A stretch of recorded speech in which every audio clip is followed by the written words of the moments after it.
victim, and why the president is claiming victory after the release of Special Counsel Robert Mueller's nearly 2-year investigation.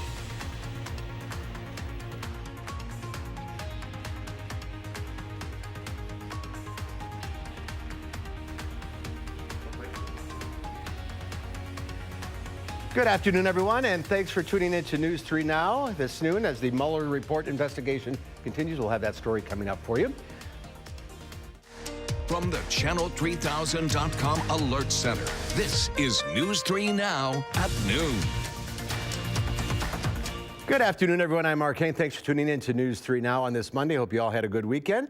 Let's head over to the Weather Center now. Meteorologist Dave Caulfield has a look at your first alert forecast. A little chilly this morning. Yeah, and especially with the sunshine coming out, a little bit deceptive outside, but we will enjoy the sunshine for the rest of today into tomorrow, and temperatures a little bit on the seasonably chilly side with high pressure from Canada moving closer to southern Wisconsin. That will bring in temperatures about 5 degrees less than they probably should be for this time of year to us this afternoon. On visible cloud track, we notice things really clearing out quickly this morning, and we're looking at wall-to-wall sunshine in Madison on the WISC-TV Skycam. Temperatures are in the mid-30s in Madison, upper 30s in Janesville, and close to 40 in Prairie du Chien and Boscobel. That wind has relaxed a little bit compared to earlier this morning, but still it feels like 29 in Madison and Mineral Point, feeling like 32 in Janesville. Your day planner showing those temperatures in the lower to middle 40s for highs,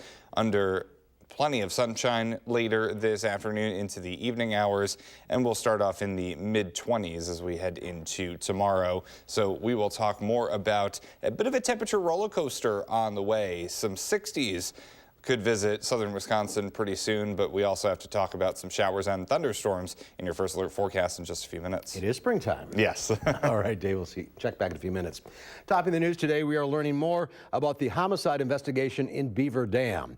According to Illinois Circuit Court records, the victim, 30-year-old Stacy Hollinshead, filed a restraining order against the suspect, Ulysses Medina Espinosa, in 2016. Court records show that the two had been married and filed for divorce in August of 2016. Hollinshead is a DeKalb County Assistant State Attorney. Espinosa was arrested Saturday afternoon. He will likely have his initial appearance in court tomorrow. President Trump is proclaiming a complete victory following the release of Special Counsel Robert Mueller's nearly 2-year investigation into the questions of collusion with Russians and obstruction of justice. Special Counsel Mueller concluded that neither the president nor members of the Trump campaign conspired or coordinated with the Russian government in its election interference activities. On obstruction of justice, Mueller did not conclude that the president committed a crime, but adds it also does not exonerate him. Much of what the president did was highly inappropriate and arguably acts of obstruction. But did he fall short of that line? Yeah, I think he fell short by some distance. Mueller left the obstruction question to Attorney General William Barr and Deputy AG Rod Rosenstein, who say the evidence is not sufficient to establish the president obstructed justice. The president still faces legal jeopardy from federal prosecutors in New York who are looking into the president's business dealings, his inauguration committee, and potential campaign finance violations. New at noon today, a judge will hear arguments in another lawsuit challenging Republican-backed laws limiting Governor Evers and Attorney General Josh Kaul's powers. The laws were put on hold last week in a separate case brought by the League of Women Voters and other groups. An appeal from the Republican lawmakers has given both sides until 4 o'clock today to file arguments. The case being heard today was filed by 5 unions, arguing the laws would violate the separation of powers doctrine. Governor Evers will spend today touring the flood damage in western Wisconsin. He'll be stopping in Trempealeau County, where he'll meet with city officials in Arcadia and then tour flood damage in Dodge and Centerville. Earlier this month, Evers declared a state of emergency for much of the state as heavy rain and melting snow flooded roads, fields, and communities. This comes as parts of the state are under a flood warning today. The National Weather Service has a flood warning out for the Rock River near Lake Koshkonong in Jefferson and Rock counties. Both Jefferson and Fort Atkinson are under that warning. This morning, the Rock was at 11.5 feet. Flood stage is 10 feet. A little more than a week before the election, the two candidates to become Madison's mayor are continuing to make their pitch to voters. Centro Hispano of Dane County will host the latest forum between Mayor Paul Soglin and challenger Satya Rose Conway. The forum will be held in English but translated into Spanish. The forum will be moderated by the folks at La Movida Radio. It'll be held at 6:30 tonight at the Centro Hispano headquarters on West Badger Road. If you have avocados in the fridge, some shipped from California to Wisconsin are being recalled for a possible listeria contamination. There haven't been any illnesses reported, but those avocados were sent to 6 different states. Henry Avocado is voluntarily recalling its conventional and organic avocados grown and packed in California. The company issued the voluntary recall after a routine inspection of the packaging plant revealed samples that tested positive for listeria. Listeria is a bacteria that can cause fever and diarrhea and more dangerous complications for expecting mothers. There's more to come on News 3 Now at noon. Up next, we'll see what Howard's working on in the Mr. Food Test Kitchen. The cookies we're making today are so good, I might just want to make a double batch.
The other day when I was at the market, I saw that oranges were on sale. So I picked up a bunch and brought them back here to the test kitchen. And each one we ate was sweeter than the last. And besides how sweet they were, having a big bowl of them on the counter was like a ray of sunshine. So let me show you something we came up with. We start by creaming together butter and sugar. When it's smooth, we add freshly squeezed orange juice and a bit of orange zest. Once that comes together, we add in a good amount of flour, baking powder, and a touch of salt. After everything is mixed, we drop tablespoons of the dough onto a couple of greased cookie sheets, and into the oven they go. Now, while those are baking, we throw together a quick glaze, which is simply some powdered sugar mixed with a little more OJ and orange zest. While they're baking, your whole house will smell amazing.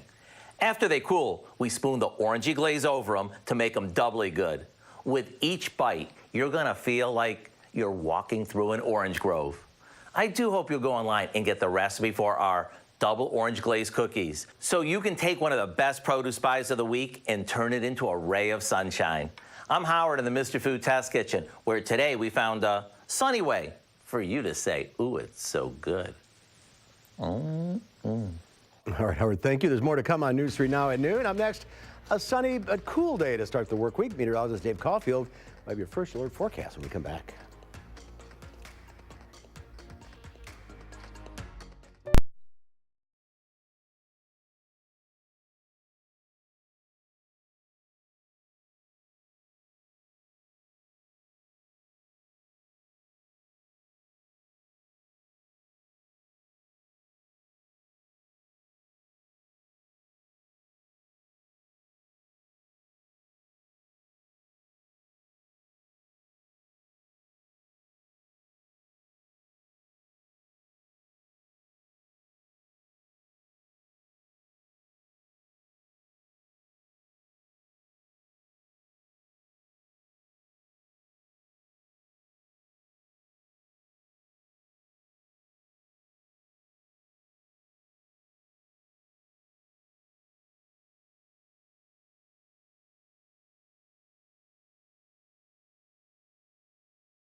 Our call for action hotline is open right now, ready to take on your consumer issues.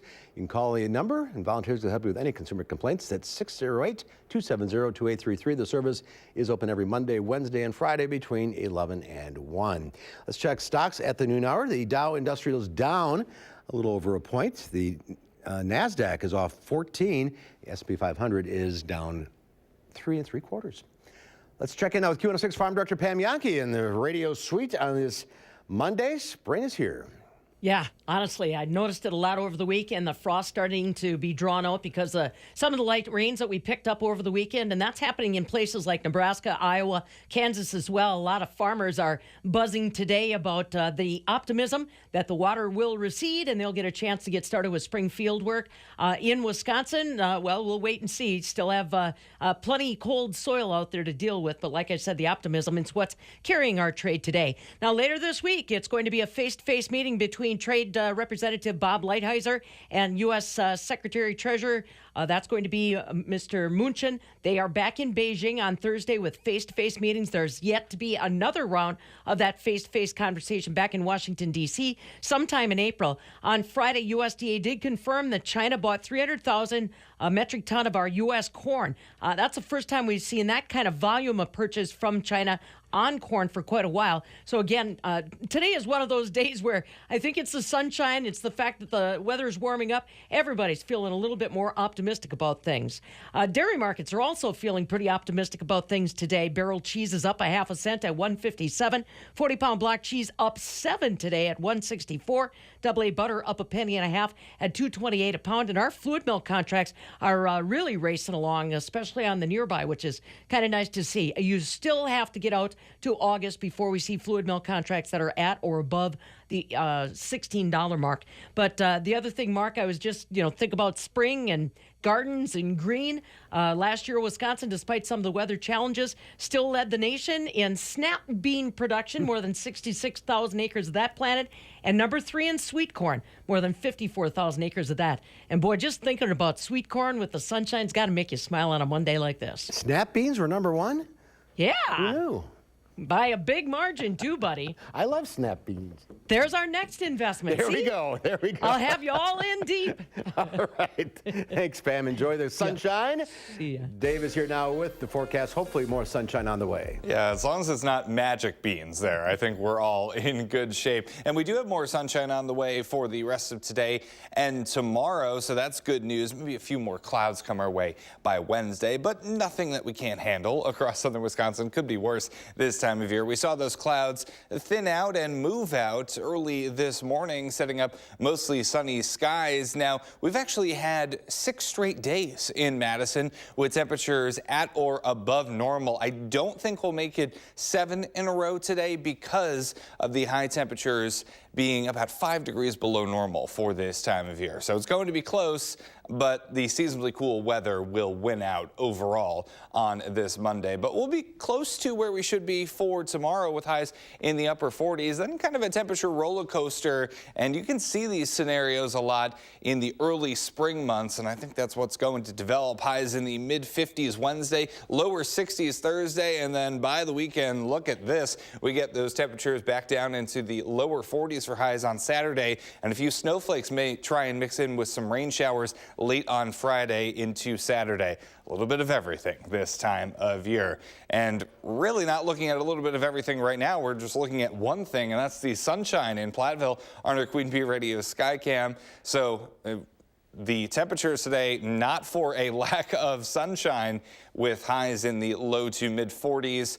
Eventually, by later this afternoon, plenty of sunshine as well, with high pressure dominating our weather pattern in Madison. Temperatures are in the mid-30s right now in Madison, upper 30s in Watertown, near 40 in Boscobel and Prairie du Chien, and 37 in Platteville. We still do have a bit of a breeze out of the north at about 8 to 15 miles per hour today, so it does still feel like the upper 20s in Madison and lower 30s in Janesville. On future track, we notice that northerly breeze stick with us, and that cold air from that high pressure system originating in Canada filters into Madison throughout the day, keeping our temperatures about 5 degrees below normal for this time of year. Again, could be much worse. We'll definitely take it, but a little bit on the seasonably chilly side today. And we're off to another chilly start on Tuesday with temperatures in the low 20s. We should get a few more degrees out of temperatures by tomorrow with highs in the mid to upper 40s. Plenty of sunshine coming our way. We do notice some changes as we head into the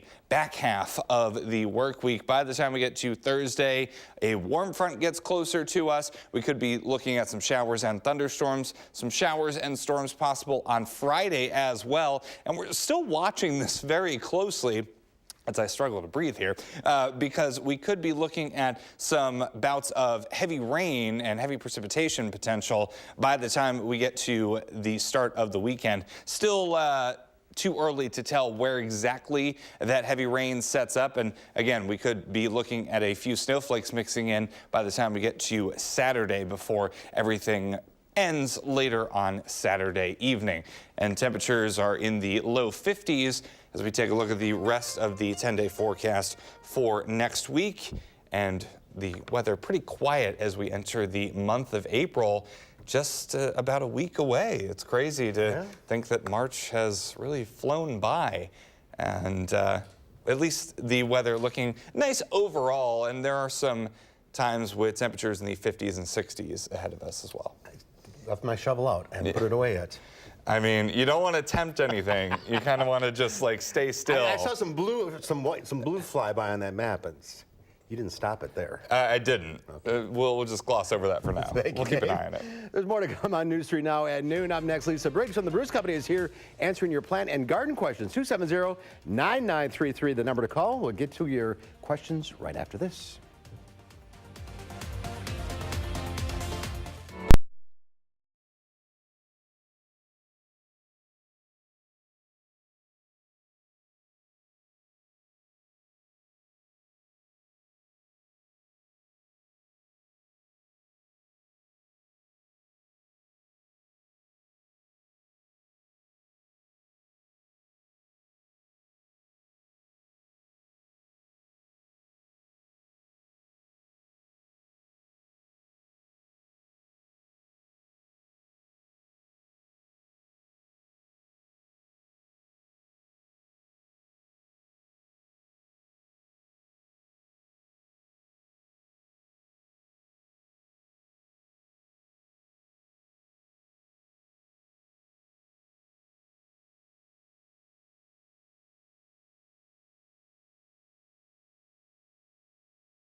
Lisa Briggs from the Bruce Company is here taking your plant and garden questions. Good to see you. Hello. Oh, you got a lot of purple. Rhapsody in blue, I said. Rhapsody in blue, very nice. So we've got some bellflowers, campanula, of course some hyacinths, super fragrant, and then pansies. Make everybody smile. It's like one of the first signs of spring. You can plant them outside as long as you cover them if the temperature goes below freezing. I've seen some hyacinths growing already. Yeah, I've got some little tulips up at my house, and also my hellebores are starting to flower. It's spring. Looks like we made it, according to Barry Manilow. Let's get to the calls. We'll start with Mary from Madison. Hi, Mary. Mary, you there? Yes, I am. What's your question? Anyway, I was wondering, I have a patio that's fairly shady, and I also have a dog. What are the plants I can plant out there that will thrive? Like in pots on your patio? No, actually, I've got a 14-inch by 12-inch strip of dirt. Okay. Well, there are lots of really nice annuals that would be fine in shady spots like coleus or begonias, fuchsias, impatiens. You can also do some perennials. Hosta would be great there, a stilby, and those things would not be dangerous to your dog. All right, all good choices. All good choices, yes. No vegetables. No, yeah, veg doesn't do well in a really shady spot. Janine in Barneveld, go ahead. Hi, what's your question, Jeannie? Hi, is my front of my house face the south? Is it too early to get out there and start digging around? You could dig around a little bit, but you might find that your soil's pretty saturated. So if you can get your shovel in and your soil is not super wet, you can go ahead and put some things in the ground that will tolerate the cold temperatures. So anything that's dormant Or we've got pansies. You could put some pansies in. Just know that if the temperature at night gets much below freezing, you're going to want to cover them so the frost doesn't kill the flowers. Okay, let's go to Joyce now in Baraboo. Hi, Joyce. Hi. I have received a plant for Valentine's Day. I think it's called anthurium. And the leaves are all turning brown on it. What am I doing wrong? Well, without knowing exactly what the plant is, anthurium do like a wetter spot. A lot of times you'll see them in those vases with no soil, just their roots right in the water.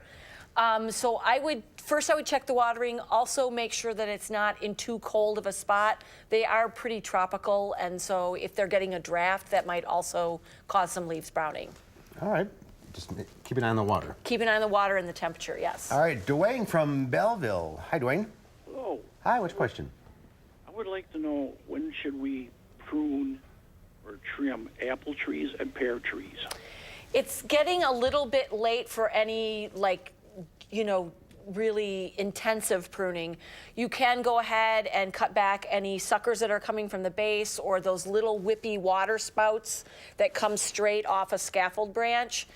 Of course, anything that's damaged, you can go ahead and take out. But when you are pruning those sort of spring flowering things in the rose family, sometimes the pruning will cause a lot of extra growth that you really don't want right now.